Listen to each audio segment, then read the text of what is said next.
നിലമ്പൂർ താലൂക്ക് പരിധിയിൽ മഞ്ഞപ്പിത്ത രോഗം ബാധിച്ച് മരിച്ചത് 8 പേർ. ജനങ്ങൾ ആശങ്കയിൽ. ചാലിയാർ പഞ്ചായത്തിൽ ജില്ലാ മെഡിക്കൽ ഓഫീസറുടെ അധ്യക്ഷതയിൽ അടിയന്തര യോഗം ചേർന്നു.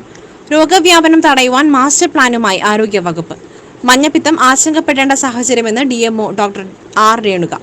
യോഗത്തിന് ശേഷം മാധ്യമപ്രവർത്തകരോട് സംസാരിക്കുകയായിരുന്നു അവർ.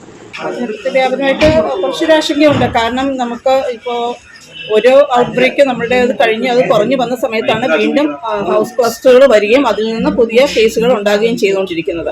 അപ്പോൾ നമ്മൾ പറയുന്ന കുറേ കാര്യങ്ങൾ, നമ്മൾ പ്രിവെൻഷന് വേണ്ടി പറയുന്ന കാര്യങ്ങൾ കുറച്ചുകൂടെ ജനങ്ങളിലേക്ക് എത്തപ്പെടേണ്ടതായിട്ടുണ്ട്. അവരുടെ ആ ഒരു ശീലവൽക്കരണത്തിലും കൂടെ അത് വന്നാൽ മാത്രമേ നമുക്ക് മഞ്ഞപ്പിത്തം, ശരിക്കും പ്രത്യേകിച്ച് വൈറൽ ഹെപ്പറ്റൈറ്റിസ് A എന്ന് പറയുന്ന വെള്ളത്തിൽ കൂടെ പകരുന്ന മഞ്ഞപ്പിത്തം നമുക്ക് തടയാനായിട്ട് കഴിയുള്ളൂ. അതിൽ ഏറ്റവും പ്രധാനമായിട്ട് വേണ്ടത് നമ്മൾ തിളപ്പിച്ചാറ്റിയ വെള്ളം കുടിക്കുക, അതുപോലെ പേഴ്സണൽ ഹൈജീൻ ഓരോ വ്യക്തികളുടെയും. കാരണം ഒരു രോഗി ഒരു വീട്ടിലാണ് പലപ്പോഴും നമ്മുടെ ഇപ്പോൾ ഈ പ്രാവശ്യത്തെ ഇത് കണ്ടത്, മറ്റ് സ്ഥലങ്ങളിലേക്ക് ടൂറ് പോവുകയും അവിടെ നിന്ന് അസുഖമായിട്ട് വന്ന ആളുകൾ വീട്ടിൽ വന്ന് മറ്റുള്ളവർക്ക് അവരുടെ വീട്ടിൽ മറ്റോ കേസുകൾ ഉണ്ടാകുകയും ചെയ്തതായിട്ടാണ് ഇപ്പോൾ കാണുന്നത്. അതിനൊരു പ്രധാനപ്പെട്ട കാരണം എന്ന് പറഞ്ഞാൽ, ഒരു രോഗിക്ക് ഒരു അസുഖം വന്നു കഴിഞ്ഞാൽ അത് രോഗലക്ഷണങ്ങൾ തന്നെ 2 ആഴ്ച 3 ആഴ്ച നിൽക്കും. അതിനുശേഷം അവർക്ക് ആ 2 ആഴ്ച അവർക്ക് പകർത്താൻ കൂടുതൽ സാധ്യതയുള്ള സമയമാണ്. പിന്നെ അസുഖം മാറണം എന്നുണ്ടെങ്കിൽ ഒരു 3 മാസം ആയിരിക്കും ഒരു ഇതില്. അത് പിന്നെ വ്യത്യസ്തമായിട്ടുള്ള കാലയളവുണ്ട്. നിലമ്പൂരിൽ 5 പേരും ചാലിയാർ പഞ്ചായത്തിൽ 2 പേരും ചികിത്സയിലെന്നും DMO പറഞ്ഞു. മഴക്കാലം അടുത്ത സാഹചര്യത്തിൽ രോഗവ്യാപനം വർദ്ധിക്കാനാണ് സാധ്യത. വ്യക്തിശുചിത്വം പാലിക്കുകയാണ് പ്രധാനമായും ചെയ്യേണ്ടത്. കരൾ രോഗം അടക്കമുള്ളവർക്ക് മഞ്ഞപ്പിത്തം ബാധിച്ചാൽ മരണസാധ്യത കൂടുതലെന്നും DMO.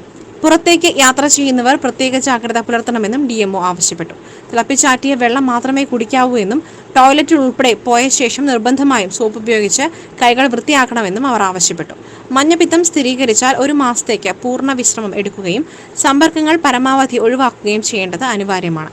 ചാലിയാർ പഞ്ചായത്തിൽ മഞ്ഞപ്പിത്തത്തെ പ്രതിരോധിക്കുവാൻ 1 മാസത്തേക്കുള്ള മാസ്റ്റർ പ്ലാൻ തയ്യാറാക്കുവാൻ യോഗത്തിൽ തീരുമാനിച്ചു. ആരോഗ്യ വകുപ്പിനും പഞ്ചായത്ത് ഭരണസമിതിക്കും പുറമെ വിവിധ വകുപ്പുകൾ, വ്യാപാരികൾ, ഹോട്ടൽ, കൂൾബാർ ഉടമകൾ ഉൾപ്പെടെ മുഴുവൻ പേരുടെയും സഹകരണത്തോടെ ബോധവൽക്കരണം ഉൾപ്പെടെ സജീവമാക്കുവാനും തീരുമാനിച്ചു. ഒരു കാരണവശാലും ഒറ്റമൂലി മരുന്നുകൾ കഴിക്കരുതെന്നും രോഗലക്ഷണം കണ്ടാൽ ഉടൻ ആരോഗ്യ പ്രവർത്തകരെ വിവരം അറിയിക്കണമെന്നും DMO യോഗത്തിൽ നിർദ്ദേശം നൽകി. ചാലിയാർ പഞ്ചായത്തിൽ ഇതുവരെ 50 പേർക്കാണ് മഞ്ഞപ്പിത്തം ബാധിച്ചത്. ഇതിൽ 2 പേർ മരണപ്പെട്ടു. നിലവിൽ രോഗികളുടെ എണ്ണത്തിൽ കുറവ് വന്നു തുടങ്ങിയിട്ടുണ്ട്. എന്നാൽ മഴക്കാലം മുന്നിൽ നിൽക്കുമ്പോൾ ഒറ്റക്കെട്ടായി മഞ്ഞപ്പിത്തത്തെ പ്രതിരോധിക്കുവാനുള്ള നടപടികൾ തുടരും. മറ്റു രോഗങ്ങൾ, പ്രത്യേകിച്ച് കരൾ രോഗങ്ങൾ ഉൾപ്പെടെയുള്ളവർക്കാണ് മഞ്ഞപ്പിത്തം ബാധിച്ചാൽ മരണസാധ്യത കൂടുതൽ. 11 പേരാണ് മഞ്ഞപ്പിത്തത്തെ തുടർന്ന് മരിച്ചത്. എങ്കിലും 8 പേരുടെ മരണത്തിലാണ് മഞ്ഞപ്പിത്ത സ്ഥിരീകരണം ലഭിച്ചിട്ടുള്ളതെന്ന് DMO പറഞ്ഞു. 4000-ലേറെ പേർക്കാണ് ജില്ലയിൽ ഇക്കുറി മഞ്ഞപ്പിത്തം സ്ഥിരീകരിച്ചത്.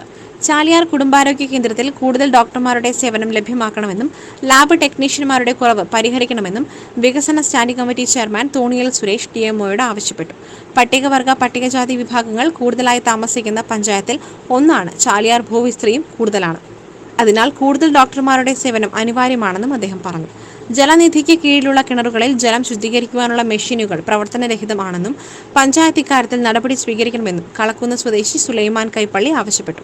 പഞ്ചായത്തിൽ നിന്നും വിനോദയാത്രയ്ക്ക് പോകുന്നവർ മുൻകൂട്ടി പഞ്ചായത്തിനെ അറിയിക്കണമെന്നും അവർ വീട്ടിൽ നിന്നും പോകുമ്പോൾ തിളപ്പിച്ചാറ്റിയ വെള്ളം ആവശ്യത്തിന് കൊണ്ടുപോകുവാൻ നിർദ്ദേശം നൽകണമെന്നും സുലൈമാൻ ആവശ്യപ്പെട്ടു. Chaliyar grama panchayat president P. Manoharan, vice president Geetha Devadas, ആരോഗ്യ standing committee chairperson Sumayya Ponnamkadavan, deputy medical officer doctor Subin, technical assistant grade 1 Suresh, Chungathara CHC medical officer doctor Lal Parameswaran, Chaliyar കുടുംബാരോഗ്യ കേന്ദ്രം medical officer doctor Ayishakutty Elayadath, health inspector VK Muhammad, Anwar, junior health ഇൻസ്പെക്ടർമാരായ സുരേഷ് കന്മത്ത്, P. ശ്രീജ, TP ഹസീന, ഗ്രാമപഞ്ചായത്ത് അംഗങ്ങൾ, ആശുപത്രി വികസന സമിതി അംഗങ്ങൾ, വ്യാപാരികൾ, സന്നദ്ധ സംഘടനാ പ്രതിനിധികൾ ഉൾപ്പെടെ പങ്കെടുത്തു. SS Gold, Pure Gold. SS Group, Nilambur.